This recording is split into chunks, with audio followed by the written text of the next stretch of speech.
Robert கியோசாகிக்கு இந்த புத்தகத்தை எழுதியவருக்கு இரண்டு தந்தைகள் இருந்தனர். ஒருவர் PhD பட்டம் பெற்ற நன்கு படித்தவர், ஆனால் பணமில்லாமல் இருந்தவர். இவரை அவர் ஏழை அப்பா, புவர் டேட் என்று அழைத்தார். மற்றொருவர் அவ்வளவு படித்தவர் இல்லை, ஆனால் பணக்காரராக இருந்தார். இவரை அவர் பணக்கார அப்பா, ரிச் டேட் என்று அழைத்தார். ராபர்ட்டுக்கு சிறு வயதிலிருந்தே பணக்காரராக ஆக வேண்டும் என்ற கனவு இந்த இரண்டு மாறுபட்ட கருத்துக்களால் பாதிக்கப்பட்டது. அவருடைய ஏழை அப்பா நன்றாக படித்து ஒரு பெரிய கம்பெனியில் வேலை தேட ஊக்கப்படுத்தினார். ஆனால் அவருடைய பணக்கார அப்பா ரிஸ்க் எடுக்கவும் வகுப்பறைகளுக்கு அப்பாற்பட்ட பாடங்களை கற்றுக்கொள்ளவும் கற்றுக் கொடுத்தார். நிதி சுதந்திரத்திற்கான ரகசியங்களை திறந்து எலி பந்தயம், ராட் ரேஸ் என்று சொல்லக்கூடிய எண்ட்லெஸ் ஒர்க் சைக்கிளிலிருந்து வெளியேற நீங்கள் தயாரா? இந்த சுருக்கத்தில் உங்கள் நிதி கனவுகளை நிஜமாக்கக்கூடிய முக்கியமான பாடங்கள் மற்றும் நடைமுறை வழிமுறைகளை நாங்கள் வெளிப்படுத்துவோம். ஒவ்வொரு பாடமும் பணத்தை பற்றி நீங்கள் நினைக்கும் விதத்தை மாற்றக்கூடிய மதிப்புமிக்க விஷயங்களை கொண்டுள்ளது. உங்கள் நிதி எதிர்காலத்தின் கட்டுப்பாட்டை எப்படி எடுத்துக்கொள்வது மற்றும் நீங்கள் எப்போதும் விரும்பிய செல்வம் மற்றும் சுதந்திரத்தை எப்படி அடைவது என்று தெரிந்து கொள்ள இறுதி வரை கவனமாக இருங்கள். பணக்காரர்கள் பணத்துக்காக வேலை செய்வதில்லை, பணம் அவர்களுக்காக வேலை செய்கிறது. ஒரு கழுதையை வைத்திருந்த ஒரு மனிதனை பற்றி ஒரு பழைய கதை உள்ளது. கழுதை கடினமாக உழைக்க வேண்டும் என்று அவன் விரும்பும் போதெல்லாம் அவன் கழுதையின் கண் முன்னால் ஒரு கேரட்டை தொங்கவிடுவான். அந்த கேரட்டை பார்க்கும் உந்துதலால் கழுதை அதை எப்படியாவது அடைவோம் என்ற நம்பிக்கையில் தொடர்ந்து நகர்ந்து கொண்டே இருந்தது. இது அந்த மனிதனுக்கு நன்றாக வேலை செய்தது, ஆனால் கழுதைக்கு சரியாக இல்லை. இந்த கதையில் கேரட் பணத்தை குறிக்கிறது. மக்கள் ஒரு நாள் பணக்காரர்கள் ஆவோம் என்ற நம்பிக்கையில் தொடர்ந்து வேலை செய்கிறார்கள். இருப்பினும் பணம் ஒரு மாயை. கேரட்டை பெறுவதற்காக மட்டுமே நீங்கள் வேலை செய்தால் நீங்கள் அதை ஒருபோதும் அடைய மாட்டீர்கள். அதற்கு பதிலாக பணத்தை உங்களுக்காக வேலை செய்ய வையுங்கள். நீங்கள் முதலில் பணம் சம்பாதிக்க தொடங்கும்போது பணத்துக்காக வேலை செய்யாதீர்கள். பயமும் ஆசைகளும் தொடர்ந்து நாம் வேலை செய்யும் விதத்தை கட்டுப்படுத்துகின்றன. பணம் போதாமல் போய்விடுமோ என்று நாம் பயப்படுகிறோம். இந்த பயம் நம்மை ஒவ்வொரு நாளும் கடினமாக உழைக்க தூண்டுகிறது. பிறகு பணம் வாங்கக்கூடிய அழகான விஷயங்களை நாம் கற்பனை செய்வதால் ஆசைகள் உருவாகின்றன. நம் பயங்களும் ஆசைகளும் நம்மை இன்னும் அதிகமாக ஆசைப்படும் ஒரு முடிவில்லாத சுழற்சியில் சிக்க வைக்கின்றன. அதிக பணம் சம்பாதிக்க நாம் கடினமாக உழைக்கிறோம். இதன் விளைவாக அதிகமாக செலவு செய்கிறோம். பணக்கார அப்பா இதைத்தான் எலிப்பந்தயம், ராட் ரேஸ் என்று அழைக்கிறார். இந்த விஷயத்தில் விழுவதற்கு பதிலாக பயம் மற்றும் ஆசையின் வலையிலிருந்து தப்பிக்க முயற்சிக்கவும். இப்படிதான் பெரும்பாலான மக்கள் பணக்காரர்களாக ஆக நினைக்கிறார்கள். நீங்கள் பணத்தை உங்களுக்காக வேலை செய்ய வைக்க வேண்டும். நீங்கள் ஒரு வேலைக்கு செல்லும்போது மாத இறுதியில் சம்பளம் வாங்கப் போகிறோம் என்ற மட்டுமே நினைத்து வேலைக்கு செல்லாதீர்கள். நீங்கள் உங்கள் பில்களை கஷ்டப்பட்டு கட்டிவிட்டு அதிக பணத்திற்காக வேறு வேலையில் இன்னும் கடினமாக உழைக்கிற சுழற்சியை மீண்டும் செய்வீர்கள். நீங்கள் இதை செய்து கொண்டே இருந்தால் நீங்கள் ஒருபோதும் பணக்காரராக மாட்டீர்கள். உங்களை நீங்களே கேட்டுக்கொள்ளுங்கள். நீங்கள் பாதுகாப்பையும் ஒரு பாதுகாப்பான வேலையையும் மட்டும்தான் தேடுகிறீர்களா? அதிக பணம் உங்களை பணக்காரராக்கும் அல்லது திருப்திப்படுத்தும் என்று நினைத்து அதிக பணத்துக்காக வேலை செய்கிறீர்களா? இந்த கேள்விகளுக்கு உங்கள் பதில் ஆம் என்றால் நீங்கள் வெற்றி பெற மாட்டீர்கள். நீங்கள் ஏழையாகவே இறப்பீர்கள். உங்கள் பதில் இல்லை என்றால் நீங்கள் முதல் படி எடுத்துவிட்டீர்கள். பணம் போதாமல் போய்விடுமோ என்ற பயமோ அல்லது அதிக பணம் சம்பாதிக்க வேண்டும் என்ற ஆசையோ ஒருபோதும் உங்களை தவறான முடிவுகளை எடுக்க தூண்ட வேண்டாம். நம்மிடம் பிசினஸ் பள்ளிகள் உள்ளன. அவை நமக்கு ஒரு பிசினஸை எப்படி ஆரம்பிப்பது அல்லது எப்படி வழிநடத்துவது என்று கற்றுக் கொடுப்பதில்லை. அதற்கு பதிலாக அவை நமக்கு எப்படி பீன் கவுண்டர்ஸ் ஆகுவது, அதாவது வரவு செலவுகளை மட்டும் பார்ப்பது, மக்களை எப்படி வேலையிலிருந்து நீக்குவது மற்றும் எப்படி உத்தரவுகளை கொடுப்பது என்று கற்றுக் கொடுக்கின்றன. அவை ஒரு தலைவராக இருக்க உங்களுக்கு ஒருபோதும் கற்றுக் கொடுப்பதில்லை. ஒவ்வொரு நாளும் நீங்கள் எழுந்திருக்கும்போது நீங்கள் உங்களால் முடிந்த அனைத்தையும் செய்கிறீர்களா என்று உங்களை நீங்களே கேட்டுக்கொள்ளுங்கள். நீங்கள் உங்கள் முழு திறனை அடையவில்லை என்றால் தினமும் பணத்தை பற்றியோ அல்லது ஒரு நல்ல சம்பள உயர்வுக்காக அதிகமாக உழைப்பதை பற்றியோ நினைக்காதீர்கள். என் முதலாளி எனக்கு போதுமான ஊதியம் கொடுக்கவில்லை, எனக்கு ஒரு சம்பள உயர்வு தேவை, நான் இன்னும் சம்பாதிக்க வேண்டும் போன்ற எண்ணங்களை மனதில் வைத்திருக்காதீர்கள். உங்கள் பிரச்சனைகளுக்கு மற்றவர்களை குறை கூறுவதை நிறுத்திவிட்டு அந்த பிரச்சனை உங்கள் சிந்தனைதான் என்று நீங்கள் ஏற்றுக்கொண்டால் நீங்கள் அதிக நேர்மறை எண்ணங்களை வளர்க்க முடியும். ராபர்ட் மற்றும் அவரது நண்பர் மைக் 13 வயதினர்களாக இருந்தபோது பணக்கார அப்பா ராபர்ட்டுக்கு கற்றுக் கொடுத்த முதல் பாடம் இதுதான். பணக்கார அப்பா அவர்களை அவரது வசதி கடையில் இலவசமாக வேலை செய்ய வைத்தார். அவர்கள் எவ்வளவு பணம் சம்பாதிக்கவில்லை என்று நினைக்காமல் தொடர்ந்து வேலை செய்தனர். வேலை நேரத்தின் போது அவர்கள் தங்கள் மனதை சுதந்திரமாக வைத்துக்கொண்டு பணத்தை அவர்களுக்காக வேலை செய்ய வைப்பதற்கான புதிய யோசனைகளுடன் வந்தனர். கடையில் காமிக் புத்தகங்களின் முதல் சில பக்கங்களை பாதியாக வெட்டுவதை அவர்கள் பார்த்தனர். கிளர்க் ஒரு பாதியை வைத்துக்கொண்டு மீதியை தூக்கி எறிந்தார். நாள் முடிவில் விநியோகிப்பாளர் வந்து அந்த புத்தகங்களின் மேல் பாதியை எடுத்துக்கொண்டு கடைக்கு புதிய காமிக் புத்தகங்களை கொடுப்பார். சிறுவர்கள் விநியோகிப்பாளருக்காக காத்திருந்து பழைய காமிக் புத்தகங்களை தாங்கள் வைத்துக் கொள்ளலாமா என்று கேட்டனர். அவர் ஆம் என்று சொன்னார். ஆனால் அவர்கள் அதை விற்கக்கூடாது என்று ஒப்புக்கொள்ள வேண்டும். சிறுவர்கள் ஒப்புக்கொண்டு ஒரு பிசினஸை தொடங்கினர். அவர்கள் குழந்தைகளிடம் காமிக்ஸை சில சென்ட்டுகளுக்கு படிக்க அனுமதித்தனர். 2 மணி நேரத்துக்கு ஒரு புத்தகத்துக்கு 10 சென்ட்ஸ் வாங்கினார்கள். பிறகு புத்தகங்கள் திரும்ப கொடுக்கப்பட்டன. தொழில்நுட்ப ரீதியாக அவர்கள் அவற்றை விற்கவில்லை. அவர்கள் தங்கள் பிசினஸை தங்கள் கேரேஜிலிருந்து நடத்தினார்கள் மற்றும் மைக்கின் சகோதரிக்கு அதை நிர்வகிக்க வாரத்துக்கு $1 கொடுத்தார்கள். அவர்கள் வாரத்துக்கு சுமார் $9.5 சம்பாதித்தனர். இறுதியாக பணத்தை தங்களுக்காக எப்படி வேலை செய்ய வைப்பது என்று அவர்கள் கற்றுக்கொண்டனர். ஏன் நிதி கல்வி அறிவு கற்றுக்கொள்ள வேண்டும்? 1923இல் சிக்காகோவில் உள்ள எட்ஜ்வாட்டர் பீச் ஹோட்டலில் ஒரு கூட்டம் நடைபெற்றது. பல உலக தலைவர்கள் மற்றும் உலகின் பணக்கார வர்த்தகர்களின் ஒரு குழு இந்த கூட்டத்தில் கலந்து கொண்டது. அவர்களில் பெரிய ஸ்டீல் நிறுவனத்தின் தலைவரான சார்லஸ் ஸ்வாப் மற்றும் மற்ற பணக்கார வர்த்தகர்களும் இருந்தனர். 25 ஆண்டுகளுக்கு பிறகு இந்த மனிதர்கள் அனைவரும் ஒன்று திவாலாகிவிட்டனர், அல்லது தற்கொலை செய்து கொண்டனர், அல்லது பைத்தியமாகிவிட்டனர். மக்கள் பணம் சம்பாதிப்பதில் அதிக அக்கறை காட்டுகிறார்கள், ஆனால் அதை எப்படி வைத்துக் கொள்வது என்று கற்றுக் கொடுக்கும் கல்வியை பெறுவதை மறந்துவிடுகிறார்கள். நீங்கள் எவ்வளவு பணம் சம்பாதிக்கிறீர்கள் என்பது முக்கியமில்லை, எவ்வளவு பணத்தை நீங்கள் வைத்துக் கொள்கிறீர்கள் என்பதுதான் முக்கியம். பல மக்கள் லாட்டரியில் மில்லியன் கணக்கான டாலர்களை வென்றுள்ளனர். சில ஆண்டுகளுக்கு பிறகு அவர்கள் ஆரம்பித்த அதே சூழ்நிலையில் அல்லது அதற்கும் மோசமான சூழ்நிலையில் இருப்பதை காண்கிறார்கள்.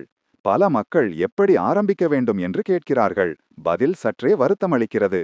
பதில் என்னவென்றால், நிதி கல்வி அறிவு பெற வேண்டும். நீங்கள் எம்பயர் ஸ்டேட் கட்டிடத்தை கட்ட விரும்பினால் நீங்கள் ஒரு ஆழமான பள்ளம் தோண்டி ஒரு வலுவான அடித்தளத்தை போட வேண்டும். நீங்கள் ஒரு சிறிய வீட்டை கட்ட விரும்பினால் உங்களுக்கு 6 அங்குல கான்கிரீட் அடுக்கு மட்டுமே தேவை. துரதிர்ஷ்டவசமாக பெரும்பாலான மக்கள் எம்பயர் ஸ்டேட் கட்டிடத்தை ஒரு 6 அங்குல கான்கிரீட் அடுக்கில் கட்டுகிறார்கள். அது இறுதியில் இடிந்து விழுகிறது. ஏழை அப்பா புத்தகங்களை படிக்கவும் மற்றும் படிப்பதையும் விரும்பினார். அதே சமயம் பணக்கார அப்பா அவரை நிதி கல்வி அறிவு பெற விரும்பினார். கல்வி முறை மக்களுக்கு அடித்தளம் இல்லாமல் ஒரு வீட்டை கட்ட கற்றுக் கொடுக்கிறது. புத்தகங்களை படிப்பதும் மற்றும் படிப்பதும் இன்னும் முக்கியம் என்றாலும் அவை மட்டும் போதாது. கடன்களுக்கும் லயபிலிட்டிஸுக்கும் சொத்துக்களுக்கும் அசெட்ஸுக்கும் இடையிலான வித்தியாசத்தை புரிந்து கொள்ளுங்கள் மற்றும் சொத்துக்களை வாங்குங்கள். இது எளிமையாக தோன்றலாம், ஆனால் பணக்காரராக நீங்கள் இந்த ஒரு விதியை பின்பற்ற வேண்டும்.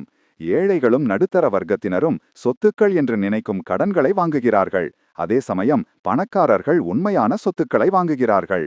பணக்கார அப்பா கிஸ் கொள்கையை நம்பினார். Keep it simple stupid. அவர் எங்கள் ஆசிரியருக்கும் மற்றும் மைக்கிற்கும் அதை எளிமையாக வைத்திருந்தார். அதனால்தான் அவர்கள் ஒரு வலுவான அடித்தளத்தை கட்டினார்கள். இந்த கல்வியின் எளிமைதான் அனைவரும் பணக்காரர்களாக இல்லாததற்கு காரணம். இது மிகவும் எளிமையானது என்று யாரும் அதை பற்றி சிந்திப்பதே இல்லை. மக்கள் தங்களுக்கு கல்வி அறிவிற்கும் நிதி கல்வி அறிவிற்கும் இடையிலான வித்தியாசம் தெரியும் என்று நினைக்கிறார்கள். பெரும்பாலான மக்கள் கல்வி அறிவு பற்றி மட்டுமே புரிந்து கொள்கிறார்கள். பணக்கார அப்பா சொத்துக்களுக்கும் கடன்களுக்கும் இடையிலான வித்தியாசத்தை எளிய விளக்கப்படங்கள் மூலம் விளக்கினார். சொத்துக்களின் பணப்புழக்க முறை. வருமான அறிக்கை. வருமான அறிக்கை சில சமயங்களில் லாப நட்ட அறிக்கை என்றும் குறிப்பிடப்படுகிறது. இங்கே வருமானம் என்றால் உங்கள் பாக்கெட்டுக்குள் வரும் பணம் மற்றும் செலவுகள் என்றால் உங்கள் பாக்கெட்டிலிருந்து வெளியேறும் பணம். இருப்புநிலை அறிக்கை. ஒரு இருப்புநிலை அறிக்கை ஒருவரின் சொத்துக்களை அவரது கடன்களுடன் ஒப்பிட்டு பட்டியலிடுகிறது. சொத்துக்கள் என்றால் நீங்கள் அதற்காக வேலை செய்யாமல் உங்கள் பாக்கெட்டில் பணத்தை போடும் விஷயங்கள். உதாரணமாக, நீங்கள் ஒரு வீட்டை வாங்கி அதை மற்றவர்களுக்கு வாடகைக்கு விட்டால் வாடகை அடமானத்தை மார்ட்கேஜ் செலுத்திவிட்டு கூட உங்கள் பாக்கெட்டில் பணத்தை மிச்சப்படுத்தலாம். மறுபுறம் கடன்கள் என்றால் உங்களிடமிருந்து பணத்தை எடுத்துச் செல்லும் விஷயங்கள். உதாரணமாக, ஒரு வீட்டை வாங்கி அதில் வாழ்வது, அதை வாடகைக்கு விடாமல் இருந்தால் நீங்கள் எதையும் பெறாமல் பணத்தை செலவு செய்கிறீர்கள். மறுபுறம் கடன்காரராக ஆக சொத்துக்களை வாங்குங்கள். ஏழையாக ஆக கடன்களை வாங்குங்கள். பணக்காரர்கள் பணக்காரர்களாக இருக்க காரணம் அவர்களுக்கு சொத்துக்கள் என்றால் என்ன என்று புரிகிறது. ஏழைகளிடம் குறைவான பணம் இருக்க காரணம் அவர்களுக்கு இந்த தத்துவம் சரியாக புரியவில்லை. அதனால்தான் நிதி கல்வியறிவு மிகவும் முக்கியம். கடினமாக உழைக்கும் குடும்பங்களின் வருமானத்தை பார்க்கும்போது அவர்களின் பணப்புழக்க வரலாறு கேஷ் ஃப்ளோ ஹிஸ்டரி பொதுவாக அவர்கள் கடினமாக உழைத்து நல்ல பணம் சம்பாதிக்கிறார்கள் என்பதை காட்டுகிறது. இருப்பினும் அது செலவு செய்யப்படும்போது பணம் பல கடன்களை நோக்கி செல்கிறது. சொத்துக்களை பெறுவதற்கு எதுவும் மிச்சமில்லை. பணக்கார அப்பா சிறுவர்களுக்கு காட்டிய மற்றொரு விளக்கப்படம் நடுத்தர வர்க்கத்தினரின் பணப்புழக்கம் cash flow of the middle class ஆகும். வருமான அறிக்கை, இருப்புநிலை அறிக்கை, பேலன்ஸ் ஷீட். இதில் நடுத்தர வர்க்கத்தினரிடம் அவர்களின் சொத்துக்கள் பகுதியில் எதுவும் இல்லை. மேலும் அவர்களின் வருமானத்தை அதிகரிப்பது அவர்களின் சம்பளம் மட்டுமே. இருப்பினும் அவர்களின் செலவு பிரிவை பார்க்கும்போது நடுத்தர வர்க்கத்தினர் தங்கள் பணத்தின் பெரும்பகுதியை வாடகை அல்லது அடமானம், வரிகள் மற்றும் அன்றாட செலவுகளுக்கு இழக்கிறார்கள். நடுத்தர வர்க்கத்தினர் தங்கள் பணத்தை இந்த வழியில் செலவு செய்தால் அவர்கள் எப்போதும் நடுத்தர வர்க்கமாகவே இருப்பார்கள். எதிர்காலத்தில் அடமானங்கள், கார் கடன்கள், வீட்டுக் கடன்கள் மற்றும் கிரெடிட் கார்டு கட்டணங்கள் போன்ற கடன்களுக்காக அவர்கள் பணத்தை செலவு செய்வதால் அவர்களிடம் இன்னும் குறைவான பணம் இருக்கலாம். மறுபுறம் ஏழை மக்கள் கடன்களை வாங்குவதில்லை, ஆனால் சொத்துக்களையும் வாங்குவதில்லை. அவர்கள் தங்கள் கூலியிலிருந்து மட்டுமே பணம் சம்பாதிக்கிறார்கள் மற்றும் அதை அன்றாட வாழ்க்கை செலவுகளுக்கு செலவு செய்கிறார்கள். உதாரணமாக, ஒரு ஏழை மனிதன் $1000 சம்பாதிக்கிறான். அவன் தன் சிறிய வீட்டுக்கு வாடகையாக $300, போக்குவரத்துக்காக $200, வரிகளுக்கு $200 மற்றும் உணவு மற்றும் உடைக்காக $200 செலுத்துகிறான். இவை அனைத்தையும் செலுத்திய பிறகு அவனிடம் எதுவும் மிச்சமில்லை. சில சமயங்களில் அவன் கடன் வாங்க வேண்டியிருக்கலாம், அது அவனை மேலும் கடனில் ஆழ்த்துகிறது. பணக்காரர்கள் தங்கள் சொத்துக்களை பயன்படுத்தி வேலை செய்யாமல் பணம் சம்பாதிக்கிறார்கள். உதாரணமாக, பணக்காரர்கள் ஒரு வீட்டை வாங்க கடன் எடுத்து அதை மற்றவர்களுக்கு வாடகைக்கு விடுகிறார்கள். ஒரு சிறிய அளவில் அவர்கள் கடனுக்கான தவணையாக மாதந்தோறும் $1 செலுத்துகிறார்கள்.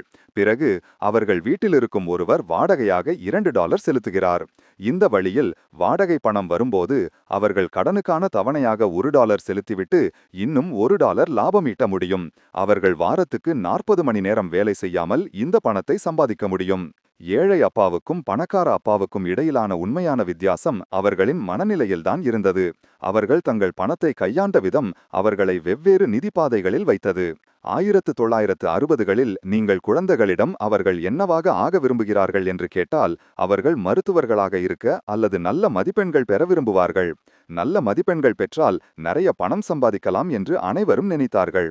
இருப்பினும் இந்த குழந்தைகள் வளர்ந்து மருத்துவர்களாக ஆனபோது அவர்களில் பெரும்பாலோர் நிதி ரீதியாக சிரமப்பட்டனர்.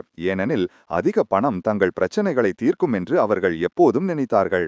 இன்று குழந்தைகள் பிரபல விளையாட்டு வீரர்கள், சிஇஓக்கள், திரைப்பட நட்சத்திரங்கள் அல்லது ராக்ஸ்டார்களாக இருக்க விரும்புகிறார்கள். கல்வி வெற்றி மற்றும் நல்ல மதிப்பெண்கள் மட்டுமே அவர்களை வெற்றியடைய செய்ய முடியாது என்பதை அவர்கள் அறிவார்கள். புதிதாக திருமணமான தம்பதிகளிடையே நிதி சிக்கல் மிகவும் பொதுவானது. அவர்கள் ஒரு சிறிய வீட்டில் தங்கள் வாழ்க்கையை தொடங்குகிறார்கள். அவர்களின் மொத்த சம்பளம் அவர்களின் வருமானத்தை இரட்டிப்பாக்கிவிட்டதாக அவர்கள் நினைக்கிறார்கள். அவர்கள் ஒரு பெரிய வீடுக்காக சேமிக்கிறார்கள் மற்றும் தங்கள் தொழிலில் அதிக கவனம் செலுத்துகிறார்கள். அவர்கள் வருமானம் அதிகரிக்க தொடங்குகிறது மற்றும் அதன் விளைவாக அவர்களின் செலவுகளும் அதிகரிக்கின்றன. நீங்கள் நிதி கல்வியறிவு இல்லாமல் அதிக பணம் சம்பாதிக்கும் போது நீங்கள் அதிகமாக செலவு செய்கிறீர்கள். புதிய தம்பதியினர் ஒரு புதிய வீட்டை வாங்க போதுமான பணம் சேமிக்கும் போது தாங்கள் பணக்காரர்களாகிவிட்டதாக நினைக்கிறார்கள். உண்மை என்னவென்றால் அவர்கள் தங்கள் பணப்புழக்கத்திற்கு ஒரு கடனை சேர்த்துள்ளனர். அவர்கள் சொத்து வரி செலுத்த வேண்டும், அவர்களுக்கு புதிய தளவாடங்கள் தேவை மற்றும் பட்டியலில் அடுத்தது ஒரு புதிய காராக இருக்கலாம். ஒரு நாள் அவர்கள் எழுந்தபோது எலிப்பந்தயத்தில் சிக்கிக் கொண்டிருப்பதை காண்பார்கள். உங்கள் வேலையை விடாதீர்கள்.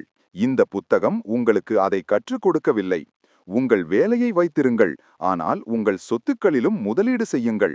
உங்கள் செலவுகளை முடிந்தவரை குறைவாக வைத்திருங்கள் மற்றும் உங்கள் கடன்களை லயபிலிட்டிஸ் அதிகரிக்க வேண்டும் என்ற ஆசையை எதிர்க்கவும்.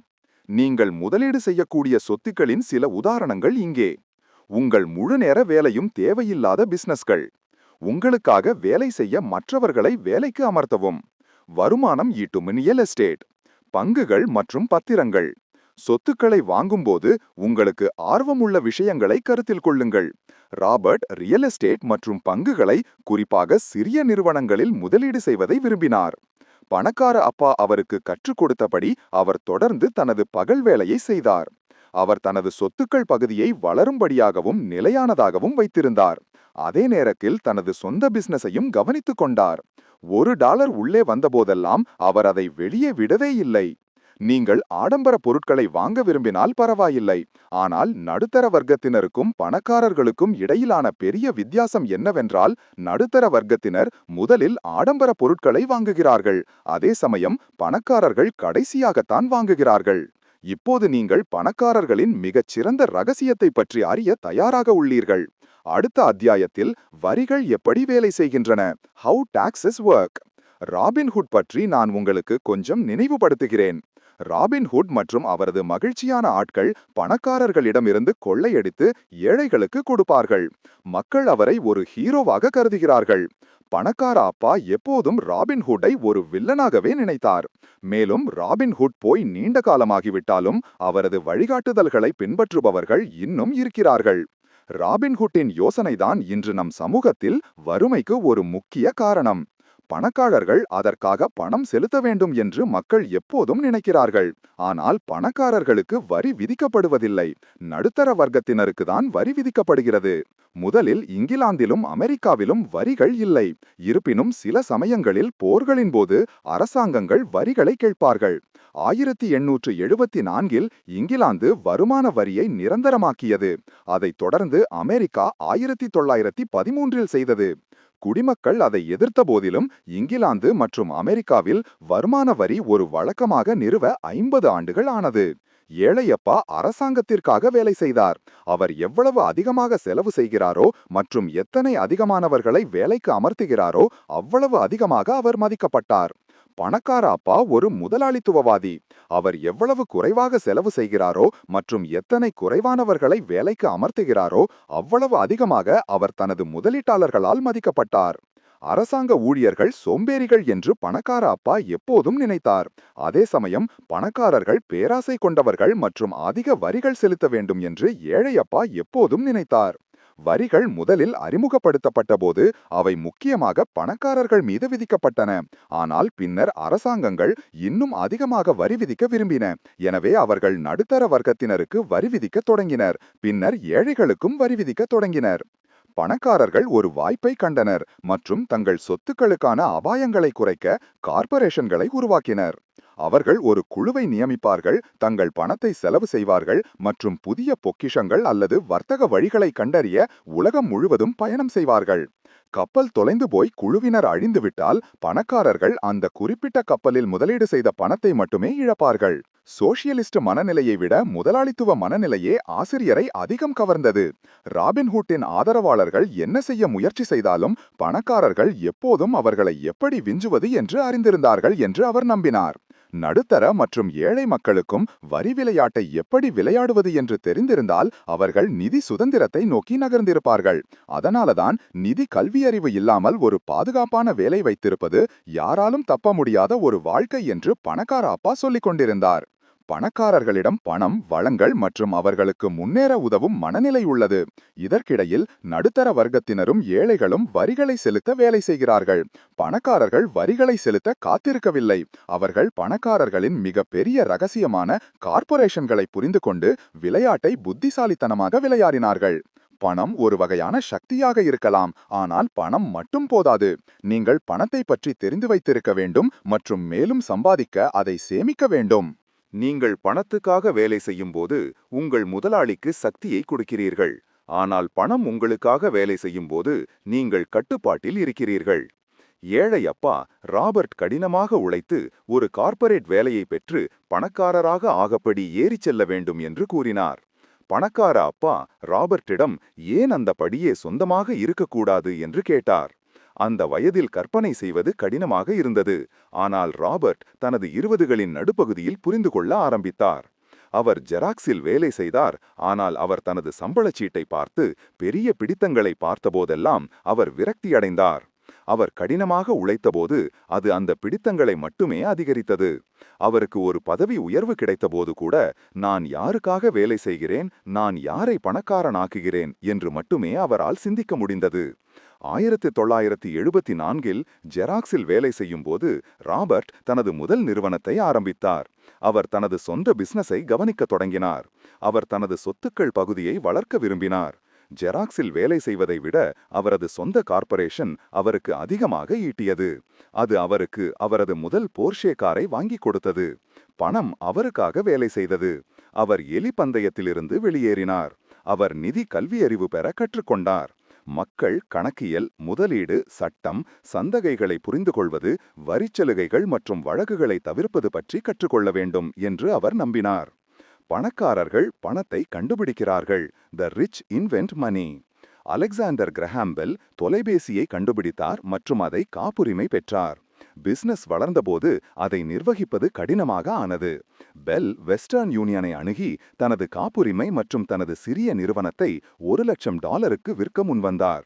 வெஸ்டர்ன் யூனியனின் தலைவர் விலை மிக அதிகமாக இருப்பதாக கூறி மறுத்துவிட்டார். பெல் பல $1 பில்லியன் நிறுவனமான AT&Tயை உருவாக்கினார். 1984 ராபர்ட் தொழில் ரீதியாக கற்பிக்கத் தொடங்கினார். அவர் கற்பித்த ஆயிரக்கணக்கான மக்களில் அவர்கள் அனைவருக்கும் ஒரு திறமை இருப்பதை அவர் கவனித்தார். நம் ஒவ்வொருவருக்கும் பெரிய ஒன்றாக ஆவதற்கான திறன் உள்ளது. சுய சந்தேகம் நம்மை பின்னுக்கு இழுக்கிறது. பள்ளியை விட்டு வெளியேறிய பிறகு மதிப்பெண்கள் அவ்வளவு முக்கியமில்லை என்று நாம் உணர்கிறோம். நிதி திறமைக்கு அறிவு தேவை, ஆனால் துணிச்சலாகவும் தைரியமாகவும் இருப்பது உங்களை வேறுபடுத்தி காட்டுகிறது. பெரும்பாலான மக்கள் பணத்தை பற்றி பாதுகாப்பாக இருக்க முடிவு செய்கிறார்கள். இருப்பினும் ரிஸ்க் எடுப்பது அடுத்த பில் கேட்ஸ் அல்லது அலெக்சாண்டர் கிரஹாம் பெல் ஆவதற்கு வழிவகுக்கும். ரிஸ்க் எடுக்காதவர்கள் தீவாலாகாமல் இருக்கலாம், ஆனால் மிக முக்கியமாக அவர்கள் ஒருபோதும் முன்னேற மாட்டார்கள். இது ஒரு பழைய சகாப்தத்தின் முடிவையும் ஒரு புதிய சகாப்தத்தின் தொடக்கத்தையும் குறிக்கிறது. வாழ இது ஒரு அற்புதமான நேரம். மாறிவரும் தொழில்நுட்பம் மற்றும் சொத்துக்களின் வளர்ந்து வரும் பட்டியலுடன் தொடர்ந்து இருப்பது மிகவும் முக்கியம். ராபர்ட் பணம் எப்படி வேலை செய்கிறது என்பதை புரிந்து கொள்ள மக்களுக்கு உதவ பணப்புழக்கம் என்ற ஒரு விளையாட்டை வடிவமைத்தார். இது செல்வத்துக்கான பாதை மற்றும் எலி பந்தயத்திலிருந்து எப்படி வெளியேறுவதை பற்றியது. ஒரு நாள் விளையாடும் ஒரு பெண் படகு அட்டை ஒன்றை பெற்றாள். அதாவது இப்போது அவளுக்கு விளையாட்டில் ஒரு படகு சொந்தமாகிவிட்டது. அதன் பராமரிப்பிற்காக எவ்வளவு பணம் செலவு செய்ய வேண்டும் என்று அவள் உணரும் வரை அவள் மகிழ்ச்சியாக இருந்தாள். படகு அவளுடைய பணத்தை சாப்பிடுவதை அவள் உணர்ந்தாள். சிறிது நேரம் கழித்து அவள் இந்த விளையாட்டை தனது வாழ்க்கையுடன் ஒப்பிட்டு பார்க்க முடியும் என்று ஒப்புக்கொண்டாள். பணம் எப்படி வேலை செய்கிறது என்று தனக்கு புரியாததால் அவள் விரக்தி அடைந்தாள். நிஜ வாழ்க்கையும் அப்படிதான். உங்களுக்கு புரியாத ஒன்றை பற்றி நீங்கள் கோபமாக இருக்கலாம் மற்றும் வேறு எதையாவது குறை சொல்லலாம். மாற்றாக உங்களுக்கு புரியாததை கற்றுக்கொண்டு வாழ்க்கையின் விளையாட்டில் நீங்கள் வெற்றி பெறலாம். பல மக்கள் பணப்புழக்க விளையாட்டில் பணம் சம்பாதிக்கிறார்கள், ஆனால் அதை கொண்டு என்ன செய்வது என்று தெரியவில்லை. நிறைய பணம் இருந்தபோதும் அவர்கள் விளையாட்டில் பின்தங்கியிருப்பதை காண்கிறார்கள். நிதி நுண்ணறிவு என்பது உங்களுக்கு வாய்ப்புகள் இருக்கும்போது பணம் இல்லை என்றால் என்ன செய்வீர்கள் மற்றும் உங்களிடம் பணம் இருக்கும்போது வாய்ப்புகள் இல்லை என்றால் என்ன செய்வீர்கள் என்று உங்களை நீங்களே கேட்டுக்கொள்வது அடங்கும். இந்த கேள்விகளை பதிலளிப்பது உங்களுக்கு முன்னேற உதவும். பெரும்பாலான மக்கள் ஒரு வேலையை கண்டுபிடித்து இந்த கேள்விகளுக்கு பதிலளிக்க கடினமாக உழைக்கிறார்கள். ஆனால் நீங்கள் உங்கள் சொந்த வாய்ப்புகளை உருவாக்குபவராக இருக்க வேண்டும். அவை உங்களிடம் வருவதற்காக காத்திருக்க வேண்டும். ஏனென்றால் நீங்கள் செய்தால் உங்கள் முழு வாழ்க்கையையும் காத்திருப்பீர்கள்.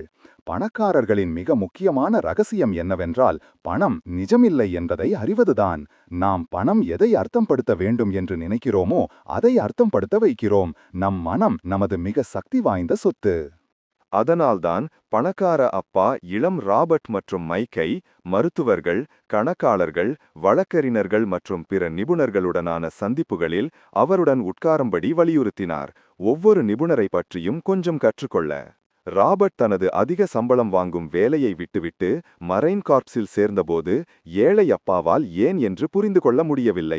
அவர் மிகவும் வருத்தமடைந்தார். அவர் இந்த முடிவை ஏன் எடுத்தார் என்று விளக்க ராபர்ட் முயன்றார், ஆனால் அவரால் அவருக்கு புரிய வைக்க முடியவில்லை. அவர் பறக்க கற்றுக்கொள்ள விரும்புவதாகவும், ஆனால் மிக முக்கியமாக அவர் வீரர்களை எப்படி வழிநடத்துவது என்று கற்றுக்கொள்ள விரும்புவதாகவும் அவரிடம் சொன்னார். ஊழியர்கள் குழுவை வழிநடத்துவது அல்லது ஒரு நிறுவனத்தை நிர்வகிப்பது உங்கள் சொந்த நிறுவனத்தை நடத்துவதில் மிகவும் கடினமான பகுதி.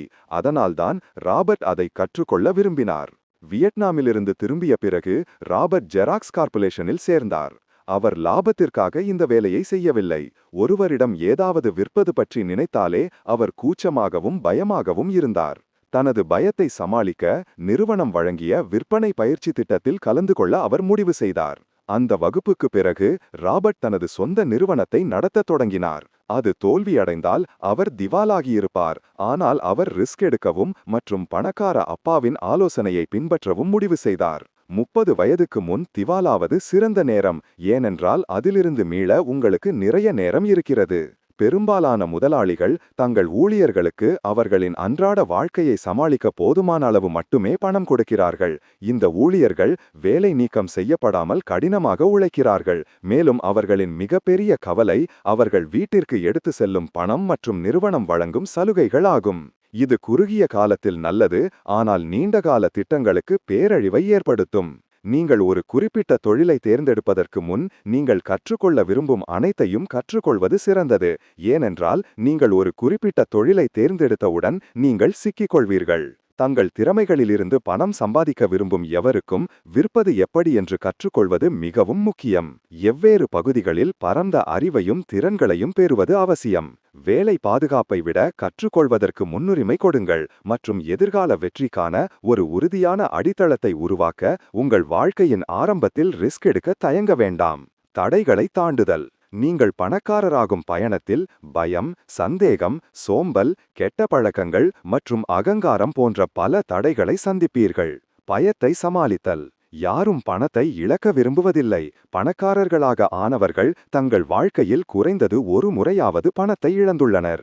இருப்பினும் ஏழைகளாக இருப்பவர்கள் ஒரு பைசாவையும் இழந்திருக்க மாட்டார்கள். பணம் இழக்கும் பயத்தை பற்றி அல்ல, அதை நீங்கள் எப்படி கையாளுகிறீர்கள் என்பதுதான். சில சமயங்களில் பயப்படுவது பரவாயில்லை, நாம் அனைவரும் எதையாவது பயப்படுகிறோம்.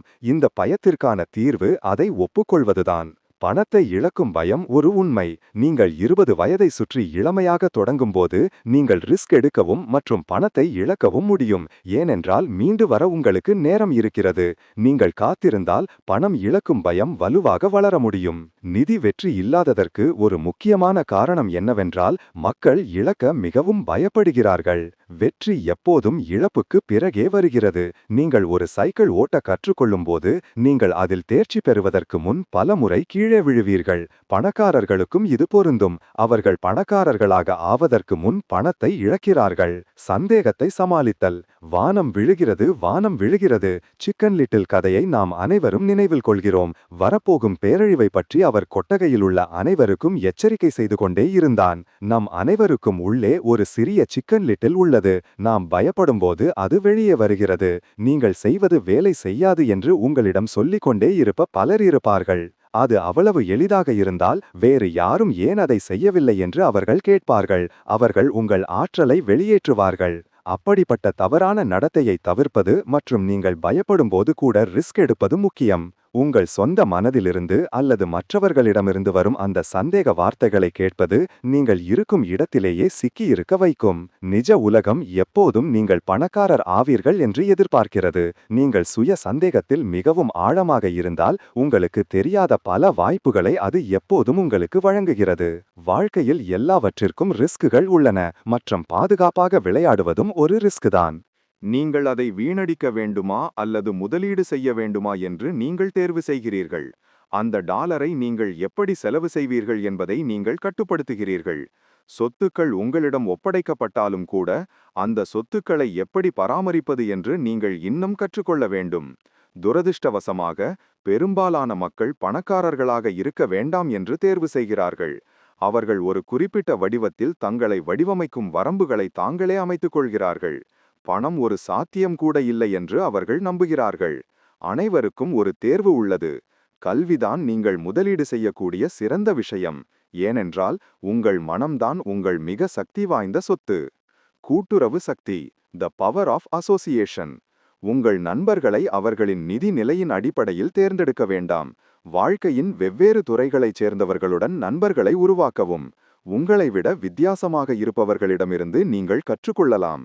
பெரும்பாலான பணக்காரர்கள் பணக்காரர்களாக ஆனபோது அவர்களின் நண்பர்கள் அவர்கள் எப்படி பணக்காரர்கள் ஆனார்கள் என்று ஒருபோதும் கேட்க மாட்டார்கள். அவர்கள் எப்படி பணம் சம்பாதிப்பது என்று ஒருபோதும் கேட்க மாட்டார்கள். அவர்கள் வேலை அல்லது பணம் மட்டுமே கேட்கிறார்கள். விரைவாக கற்றுக்கொள்ளும் சக்தி, the power of learning quickly. நீங்கள் என்ன கற்றுக்கொள்கிறீர்கள் மற்றும் உங்கள் மனதில் என்ன வைத்துக் கொள்கிறீர்கள் என்பதில் கவனமாக இருங்கள். நீங்கள் கற்றுக்கொள்வதுதான் நீங்கள் ஆகிறீர்கள். நீங்கள் மருத்துவம் படித்தால் நீங்கள் நோயாளிகளுக்கு சிகிச்சை அளிக்கிறீர்கள். நீங்கள் பொறியியல் படித்தால் நீங்கள் பாலங்கள் அல்லது வீடுகளை கட்டுகிறீர்கள். இன்றைய உலகில் உங்களுக்கு எவ்வளவு தெரியும் என்பது முக்கியமில்லை, ஆனால் நீங்கள் எவ்வளவு விரைவாக கற்றுக்கொள்ள முடியும் என்பதுதான் முக்கியம். இன்றைய நம் உலகம் ஒரு வேகமான வேகத்தில் நகருகிறது, மேலும் நீங்கள் அதனுடன் தொடர்ந்து இருக்க முடியும். நீங்கள் எதையாவது கற்றுக்கொள்ள அதிக நேரம் எடுத்துக்கொண்டால் அது பழையதாகி பயனற்றதாகி விடுகிறது. பொருந்தாத திறன்களுக்காக உங்கள் நேரத்தை நீங்கள் வீணடித்திருப்பீர்கள். பொருந்தாத திறனின் சக்தி. உங்களால் உங்களை கட்டுப்படுத்த முடியாவிட்டால் பணக்காரராக முயற்சிக்காதீர்கள். வேறு யாருக்கும் பணம் செலுத்துவதற்கு முன் நீங்கள் முதலில் உங்களுக்கு பணம் செலுத்த வேண்டும் என்பதை எப்போதும் நினைவில் கொள்ளுங்கள். முதலில் தங்களுக்கு பணம் செலுத்துபவர்கள் தங்கள் செலவுகளுக்கு தங்கள் சம்பளத்தை பயன்படுத்துவதற்கு முன் தங்கள் சொத்துக்களில் பணத்தை முதலீடு செய்கிறார்கள். பிறகு அவர்கள் சொத்துக்கள் அவர்களின் செலவுகளுக்கு பணம் செலுத்துகின்றன. முதலில் உங்களுக்கு பணம் செலுத்த உதவ 2 குறிப்புகள் இங்கே. உங்களை அதிக கடனில் ஆழ்த்த வேண்டாம். நீங்கள் குறைந்து போகும்போது அழுத்தத்தை அதிகரிக்க விடுங்கள் மற்றும் அதிக பணம் சம்பாதிக்க வழிகளை பற்றி சிந்தியுங்கள். உங்கள் முதலீடுகள் அல்லது சேமிப்பை தொடாதீர்கள். இது ஒருபோதும் தீர்வு அல்ல. நிபுணர் ஆலோசனையின் சக்தி. உங்களுக்கு ஏதாவது எப்படி வேலை செய்கிறது என்று புரியவில்லை என்றால் எப்போதும் நிபுணர்களை வேலைக்கு அமர்த்தவும். உங்கள் வீட்டை நீங்களே விற்க வேண்டாம். அவர்களின் ஆலோசனையை கேளுங்கள் மற்றும் அதை பற்றி கற்றுக்கொள்ளுங்கள். எனவே அடுத்த முறை நீங்கள் அதை நீங்களே செய்யலாம். ஆம், நிபுணர்கள் பணம் அதிகம் கேட்கிறார்கள், ஆனால் அவர்கள் அதிக பணம் சம்பாதிக்கும்போது நீங்களும் அதிக பணம் சம்பாதிப்பதால் இது ஒரு நல்ல முதலீடு. ஒன்றுமில்லாமல் எதையாவது பெறுவதின் சக்தி. உதாரணமாக, பங்குகள் வாங்கும்போது உங்கள் தரகர் மதிப்பு அதிகரிக்கும் என்று நினைக்கும் ஒன்றை வாங்குங்கள். நீங்கள் 1000 ரூபாய் எடுத்து ஒரு நிறுவனத்தில் முதலீடு செய்யலாம். சில ஆண்டுகளில் நீங்கள் அந்த 1000 ரூபாயை 2000ஆக மாற்றலாம். பிறகு நீங்கள் கூடுதல் 1000 ரூபாயை எடுத்து அதிக பணம் சம்பாதிக்க வேறு ஒன்றில் முதலீடு செய்யலாம். இந்த வகையில் நீங்கள் ஒன்றுமில்லாமல் பணம் சம்பாதிக்க முடியும். நீங்கள் சில பணத்தை இழக்க நேரிடலாம், ஆனால் ரிஸ்க் எடுப்பது அவசியம். கவனத்தின் சக்தி. பெரும்பாலான மக்களுக்கு போதுமான நிதி கல்வி இல்லை. அவர்கள் தங்கள் பணத்தின் பெரும்பாதை முட்டாள்தனமான விஷயங்களில் வீணாக்குகிறார்கள். நீங்கள் 100 பேருக்கு 10,000 ரூபாய் கொடுத்தால் 1 வருடம் கழித்து அவர்கள் 80 பேர் எல்லாவற்றையும் இழந்திருப்பார்கள். 16 பேர் அந்த பணத்தை 5 முதல் 10% அதிகரித்திருப்பார்கள் மற்றும் மீதமுள்ள 4 பேர் அந்த பணத்தை இரட்டிப்பாக்கியிருப்பார்கள். பள்ளிகள் பணம் ஈட்டும் ஒரு தொழிலில் வேலை செய்ய நமக்கு கற்றுக் கொடுக்கின்றன, ஆனால் பணம் நமக்காக எப்படி வேலை செய்ய வேண்டும் என்று நாம் உண்மையில் கற்றுக்கொள்ள வேண்டும். ஒரு ஊழியனாக இல்லாமல் ஒரு முதலாளியாக ஆகுங்கள். அனைவருக்கும் ஆடம்பரம் பிடிக்கும். பணக்காரர்கள் ஏன் பணக்காரர்களாக இருக்கிறார்கள் என்றால் அவர்கள் அவைகளை கடனுக்கு வாங்குவதில்லை. அவர்கள் கடனில் வாங்க எளிய வழியை எடுக்கவில்லை. அவர்கள் தங்கள் சொத்துக்களால் அதற்காக பணம் செலுத்துகிறார்கள். பணத்தை கட்டுப்படுத்த நீங்கள் அதைவிட புத்திசாலியாக இருக்க வேண்டும், இல்லையென்றால் அது உங்களை கட்டுப்படுத்தும். 10வது சக்தி எப்போதும் ஆசைப்படாத எல்லாவற்றையும் பெறுவதின் சக்தி. The power of never expecting. புராணங்களின் சக்தி. The power of myths. கற்றுக்கொள்வதன் உண்மையான சக்தி உங்கள் சொந்த ஹீரோக்களை உருவாக்குவது மற்றும் அவர்களை பின்பற்றுவதுதான். அவர்களின் நகர்வுகள், அவர்களின் நுட்பங்கள் மற்றும் அவர்களின் வேலையிலிருந்து கற்றுக்கொள்ளுங்கள். நீங்கள் இளமையாக இருக்கும்போது உங்கள் ஹீரோக்கள் பெரும்பாலும் கூடைப்பந்து அல்லது கால்பந்து வீரர்களாக இருப்பார்கள். நீங்கள் வளரும்போது உங்கள் ஹீரோக்கள் உங்கள் மனநிலையை பின்பற்ற வேண்டும். உங்கள் இலக்குகளை அடைய புதிய ஹீரோக்களை தேர்ந்தெடுங்கள். தனிப்பட்ட ஹீரோக்கள் நாம் விரும்புவது போல ஆக நம்மை ஊக்குவிக்கிறார்கள். அவர்கள் விஷயங்களை எளிதாக்குகிறார்கள் மற்றும் நீண்ட காலமாக நம்மை உந்துதலுடன் வைத்திருக்கிறார்கள். 10. கொடுக்கும் சக்தி. உங்களுக்கு ஏதாவது தேவை என்று நீங்கள் நினைக்கும் போதெல்லாம் எதையாவது கொடுங்கள். ஆதரவளிக்க ஒரு தொண்டு நிறுவனத்தை கண்டறியவும். பழைய ஆடைகளை ஒரு தொண்டு நிறுவனத்திற்கு நன்கொடையாக அளியுங்கள். அதுதான் கொடுக்கும் சக்தி. நீங்கள் கொடுப்பது எப்போதும் உங்களிடம் திரும்பி வரும். அது திரும்பி வராவிட்டாலும் கொடுக்கும் மகிழ்ச்சியே வெகுமதியாக இருந்தது என்பதை நீங்கள் காண்பீர்கள். இந்த 10 கொள்கைகளை மனதில் வைத்துக் கொள்வதன் மூலம் நீங்கள் பணக்காரராகும் பாதையில் உங்களை அமைத்துக் கொள்ளலாம். முடிவுரை. கன்க்ளூஷன். ராபர்ட் கியோசாகி எழுதிய ரிச் டாட் புவர் டாட் நிதி வித்ரிகார மனநிலை மற்றும் உத்திகள் பற்றிய விலைமதிப்பற்ற நுண்ணறிவுகளை வழங்குகிறது. அவரது ஏழை அப்பா மற்றும் பணக்கார அப்பாவின் முரண்பாடான பாடங்கள் மூலம் நிதி கல்வி, ரிஸ்க் எடுப்பது மற்றும் பாரம்பரிய பள்ளிக்கு அப்பாற்பட்ட கற்றலின் முக்கியத்துவத்தை கியோசாகி விளக்குகிறார். சொத்துக்கள் மற்றும் கடன்களுக்கு இடையிலான வித்தியாசத்தை புரிந்துகொள்வதன் அவசியம், சுய ஒழுக்கத்தின் சக்தி மற்றும் ஒருவரின் மீதும் நிதி அறிவிலும் முதலீடு செய்வதன் முக்கியத்துவத்தை புத்தகம் வலியுறுத்துகிறது. இந்த கொள்கைகளை பயன்படுத்துவதன் மூலம் நீங்கள் எலிப்பந்தயத்திலிருந்து விடுபடலாம், நிதி சுதந்திரத்தை அடையலாம் மற்றும் ஒரு வளமான எதிர்காலத்தை உருவாக்கலாம். நீங்கள் எவ்வளவு பணம் சம்பாதிக்கிறீர்கள் என்பது மட்டுமல்ல, நீங்கள் எவ்வளவு வைத்துக் கொள்கிறீர்கள் மற்றும் அதை உங்களுக்காக எப்படி வேலை செய்ய வைக்கிறீர்கள் என்பதை நினைவில் கொள்ளுங்கள். ரிச் டாட் புவர் டாடிலிருந்து கற்றுக்கொண்ட பாடங்களை எடுத்துக்கொண்டு இப்போதே உங்கள் நிதி பயணத்தை தொடங்குங்கள். ராபர்ட் கியோசாக்கி எழுதிய ரிச் டாட் புவர் டாடின் இந்த ஆடியோ புக்கின் சுருக்கத்தை கேட்டதற்கு நன்றி. இந்த சக்தி வாய்ந்த பாடங்களும் நடைமுறை நடவடிக்கைகளும் உங்கள் நிதி பயணத்தின் பொறுப்பை எடுக்க உங்களை தூண்டியுள்ளன என்று நம்புகிறோம். நிதி சுதந்திரத்திற்கான பாதை அறிவு, ஒழுக்கம் மற்றும் சரியான மனநிலையுடன் அமைக்கப்பட்டுள்ளது என்பதை நினைவில் கொள்ளுங்கள். நீங்கள் கற்றுக்கொண்டதை பயன்படுத்த மறக்காதீர்கள் மற்றும் இப்போதே புத்திசாலித்தனமான நிதி முடிவுகளை எடுக்க தொடங்குங்கள். நீங்கள் இந்த சுருக்கத்தை ரசித்திருந்தால், மேலும் நுண்ணறிவுள்ள சிறந்த விற்பனையான புத்தகங்களின் சுருக்கங்களுக்கு எங்கள் சேனலுக்கு கூடு சேரவும். அடுத்த முறை வரை தொடர்ந்து கற்றுக்கொள்ளுங்கள், தொடர்ந்து வளருங்கள் மற்றும் நிதி ரீதியாக சக்தி பெற்றிருங்கள்.